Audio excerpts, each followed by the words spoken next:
Guys, welcome back to our channel. আমি আজকে চলে এসেছি পাপিয়াদের বাড়িতে। Hello friends, welcome back to my channel. আজকে আমি ইন্ট্রো দিয়ে শুরু করতে পারলাম না, কারণ আমি এত তাড়াতাড়ি ট্রেনে উঠেছি দৌড়ে দৌড়ে যে সময় পাইনি তোমাদেরকে বলার। তো আমি আজকে পায়রাডাঙ্গা নেমে গেছি, নেমে এখন পাপিয়াদের বাড়িতে রওনা দিয়েছি। টুকটুকিতে বসে আছি, ওই টুকটুকিতে করে 10 মিনিট সময় লাগে। যাই হোক, আমি এখন চলে যাচ্ছি পাপিয়াদের বাড়িতে। ও অনেক দিন ধরেই আমাকে বলছিল যাওয়ার কথা, কিন্তু সময় আর হয়ে উঠছে না। তো গিয়ে দেখি বেচারা স্নান করেনি, কিছুই করেনি, কাউতালি করছে। রান্না করবে, আমি ভিডিও করে পোস্ট করে দেব।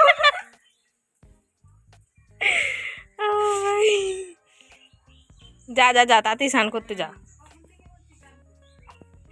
পাপিয়ার মধ্যে যে কত ভালো ভালো গুণ আছে, চলো আজকে আমি তোমাদেরকে দেখাই। দেখো, এই ড্রয়িংটাও শুরু করেছিল, শেষ করতে সময় লাগবে। আর এই যে ওয়াল পেন্টিংগুলো ওর কিন্তু সব নিজের হাতে করা, এগুলো সব কিছু নিজে করেছে। ও এগুলো করতে খুবই ভালোবাসে। এখানে সমস্ত দেয়ালে ও কিন্তু এই পেন্টিংগুলো নিজে হাতে করেছে। ওর হাতের কাজ এতটাই সুন্দর যে দেখবে তারই পছন্দ হয়ে যাবে।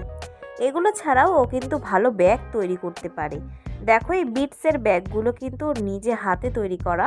অবশ্যই এগুলো এখনও কমপ্লিট হয়নি, এই ব্যাগটাও তাই নিজে হাতে সব তৈরি করা। ভাবছি আমি ওর কাছ থেকে শিখব। আর এই যে প্রাইজগুলো তোমরা দেখছো, এগুলো কিন্তু সবই ও একে প্রাইজগুলো পেয়েছে।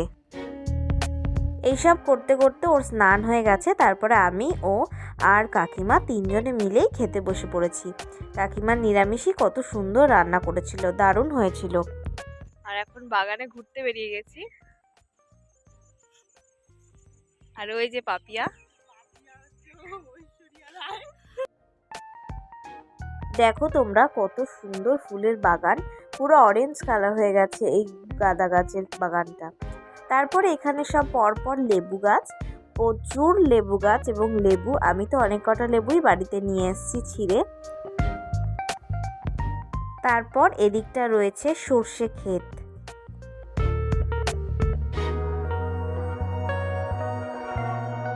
এই পাশটা রয়েছে বেগুনের ক্ষেত, আর তার পাশে রয়েছে রজনীগন্ধা স্টিক, সবই ওদেরই। তারপর দেখো, তোমরা দেখতেই পাবে সর্ষের মধ্যে ভূত। এই যে আমি, সর্ষের মধ্যে ভূত দেখে আর নিজেকে সামলানোই যায় না। সত্যি আমাদের এদিকে নেই তো, একটু গ্রামের দিকটায় গেলে আমার মন টন সব ভরে যায়, যে মনে যেন এর মধ্যেই ডুবে থাকি আমি। তারপর কি কটা সর্ষের ফুল ছিঁড়ে, অ্যাকচুয়ালি সত্যি কথা বলতে সর্ষের ফুল আমি চুরি করে বাড়ির জন্যই আনছিলাম। পরে দেখি মালিক দাঁড়িয়ে আছে, তাই ও কটা ফুল দিয়ে একটু স্লো মোশন ভিডিও বানিয়ে নিয়েছি। লেবু ছিঁড়তে গিয়ে কি অবস্থা, গন্ধরাজ না, নর্মাল রাজ হচ্ছে গিয়ে ওপরে, ওই যে তোর মাথার উপরে তোল। হ্যাঁ, যদিও তুই পাবি না। নে,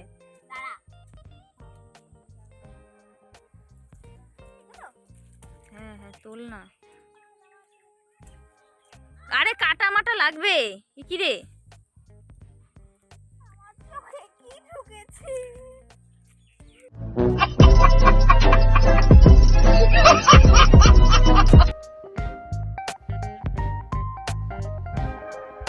ফেরার পথে কটা গাঁদা ফুল চুরি করে না নিয়ে আসছিলাম। কি করব, কিছু নিয়ে যায়নি, তাই কুর্তির মধ্যেই নিয়ে নিয়েছিলাম। তারপর আমরা রেডি হয়ে বেরিয়ে পড়লাম একটা অটো ধরে। না, আমি বাড়ি যাচ্ছি না, এখন একটা জায়গায় যাব, ফুলের জায়গায়। ওখানে ফুলের চাষ হয়, সেখানটায় যাব। এবার হাইরোড ক্রস করবে, হাইরোড ক্রস করে আমরা স্টেশনে যাব, এবং স্টেশনের ওখান থেকে আরেকটা টুকটুকি চেঞ্জ করে তারপর আমাদের যেতে হবে। তো চেঞ্জ করে তো টুকটুকিতে বসে আছি, কিন্তু কাকু তো আর ছাড়ে না। আমি অনেক রিকোয়েস্ট করার পর তারপরে কাকু ছেড়ে দিয়েছে, তাও একজনকে পেয়েছে তাই ছাড়লো। আমরা এখন একটা ফুলের জায়গায় যাচ্ছি, ফুলের বাগানে। হাঁটতে হাঁটতে এই 2-3 মিনিটের হাঁটা পথ। চলো তোমরা দেখতে থাকো।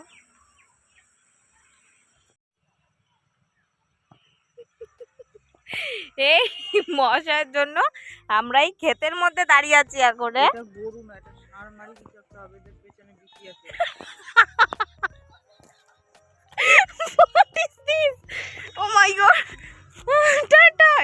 নিচে নামছে দেখ আয়।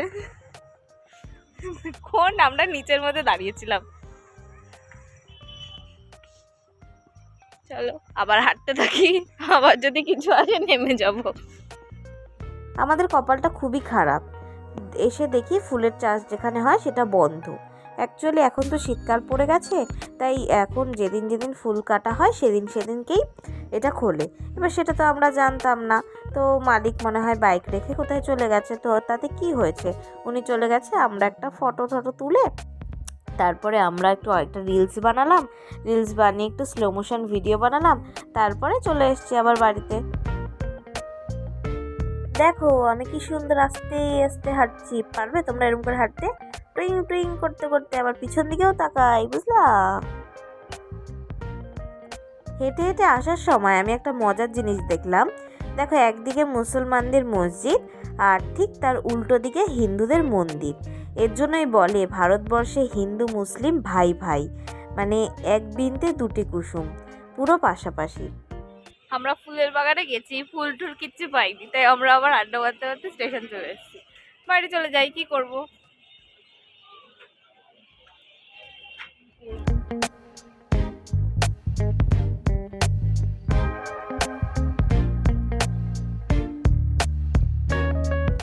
ট্রেনের জন্য অপেক্ষা করছিলাম আমরা বসে বসে। ঠিক তার পাশে আমাদের পাশে একটা কাকু বসেছিল যিনি লটারি বিক্রি করছিল, এবং তিনি আমাদের বোঝাচ্ছিল কিভাবে লটারি কাটলে মানুষ বড়লোক হয়। যাই হোক, ট্রেনের অপেক্ষা করতে করতে শেষমেশ ট্রেন আসলো এবং ট্রেনে করে আসলাম। আমি পালপাড়ায় নেমে গেছি, এবার আমি বাড়ি চলে যাব। তোমরা দেখতে থাকো লাস্ট পজিশন পর্যন্ত। গ্যারেজ থেকে আমার সাইকেলটা নিয়ে বেরিয়ে পড়লাম বাড়ির দিকে। তো যাই হোক, দিনটা ভালোই কাটলো। তোমাদের যদি ভিডিওটা ভালো লেগে থাকে like comment share and subscribe করো। আর হ্যাঁ, অনেকেই কিন্তু সাবস্ক্রাইব না করে ভিডিও দেখছো, প্লিজ তোমরা সাবস্ক্রাইব করে দিও। টাটা।